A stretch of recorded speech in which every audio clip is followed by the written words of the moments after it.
হচ্ছে আমার পিএইচডি জার্নির কথা।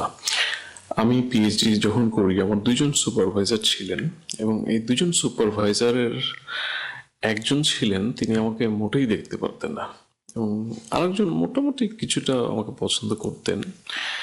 তো একজন সুপারভাইজার ছিলেন, তিনি আমার পিএইচডির যে তাকে মাঝে মধ্যে চ্যাপ্টারগুলো লিখে পাঠাতাম, অর্থাৎ এক একটা চ্যাপ্টার অল্প অল্প করে। এরকম অনেক সময় হয়েছে যে আমার লেখাটা ছুঁড়ে ফেলে দিতেন তিনি।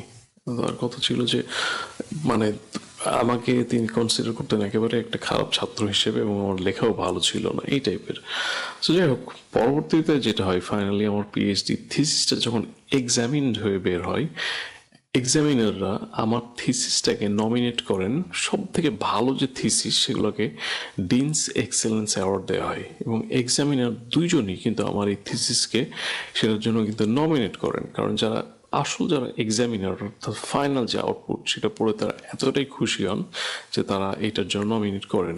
এবং আমার মনে হচ্ছে ওই সুপারভাইজার, যিনি আমাকে খুব একটা পছন্দ করতেন না, পরবর্তীতে আমার যখন এক্সামিনেশন রিপোর্টটা আসে, রিপোর্টটা পাওয়ার পরে ভদ্রলোক ছিল টাক মাথা টাইপের, কম বয়সী, কিন্তু পড়ালেখা করতে করতে অর্থাৎ মাথাটা খারাপ হয়ে গিয়েছিল, আমাকে একদম জড়িয়ে ধরে রীতিমতো যে আমি বলেছিলাম না তোমার থিসিসটা খুব ভালো হবে এবং তুমি খুব ভালো করবে।